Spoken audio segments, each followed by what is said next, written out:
When it comes to your sexual health, take it from someone who's been there before. Take it from me. Today, Chitra talks to Reno about polyamory. So I got into polyamory, I guess like about a year and a half ago.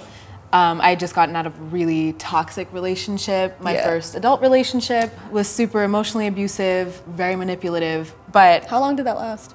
About a year and a half. But it was really great, like happened at a great time, the breakup, because I was studying abroad for the entirety of the next year. Nice. Yeah, and I was just like meeting a lot of different people. I was like hoeing out, like hooking up with people, like doing whatever I wanted, and met a lot of like queer desi people, which was really sick. And I met this one woman who was like a queer dholi. So basically a dhol is like a Punjabi like instrument. Nice. And it's very like male dominated, but it was so dope because she was like this queer desi like woman. Like queen. So one day she was just like, hey, like you should come out to this party with me. We went to this like rooftop bar in downtown LA, and one of her friends was DJing the event. I don't know, there were like hints throughout the night about like the DJ and like her wife. Okay. They were like dropping hints, and I ended up going home with them like that night. Okay. And then we just like kept hooking up, and I learned so much from them specifically in terms of like identity. Yes. And like they never really identify as like a lesbian couple. Like I it's love just that. Yeah, they're just like Together.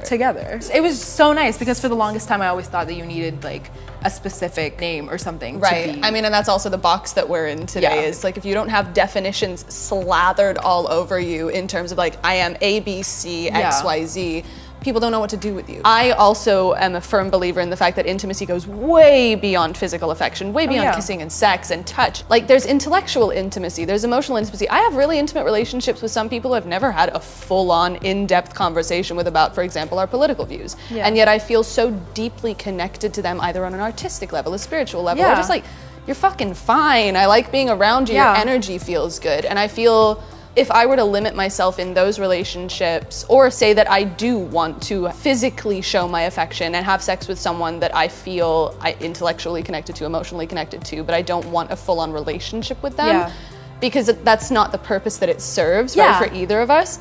Why is that not possible? Why is that seen as betrayal exactly? I feel like I've dealt with my own interpretation of internal stigma towards these things as well, because we're all raised a certain way and you think things are supposed to be a certain way. The only relationships you ever witness are either severely dysfunctional monogamous ones or functional monogamous ones. And I didn't really grow up around a lot of people who had openness in that sense, which is weird because I was always pretty open-minded about it. I've always, ever since I was little, viewed intimacy as something almost artistic more so than something that has to do with like possession of having somebody.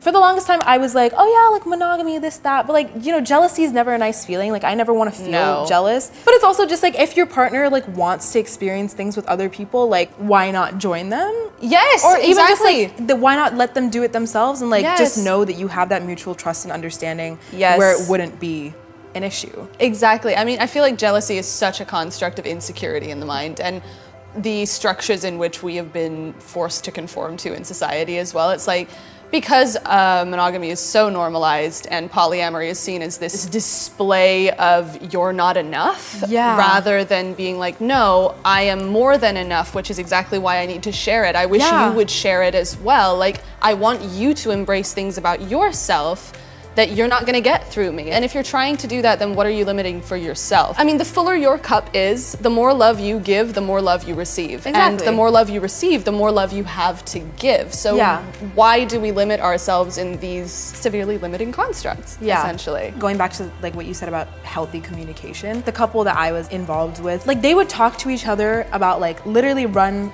everything by each other. I was the first like third party since they've like gotten married. Oh, interesting. But like they've had like, they had so much trust within each other because they would literally talk to each other about everything. So like they would be out at a party and like fully go and like make out with people and come back and like they'd be like, yeah, like that was fine. Like, cause like at the end of the day, like if you guys know what's going on in the relationship, like what does it matter like what you do with other people? Exactly. As long as you're being like completely honest. And that's the whole beauty of polyamory, is that you are giving yourself permission to cultivate different kinds of relationships with different communication styles, different levels of intimacy, different levels of directness. Just allow yourself to figure it out, but be truthful about all of it. And again, respect is a big part of it. Yeah. Respect yourself enough to do what you want and need to do to develop as a person, and respect the people that you're with enough to not take ownership of them or to assume anything ever. Yeah.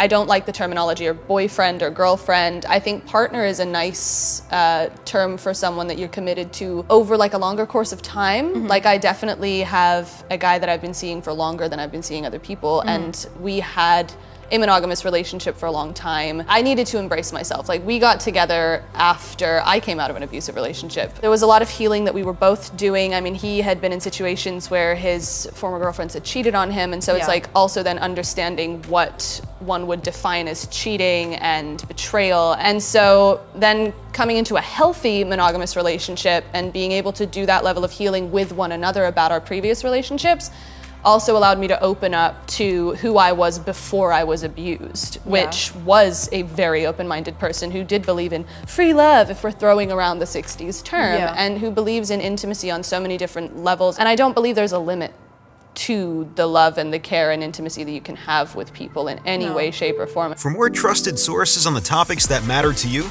go to getmegiddy.com.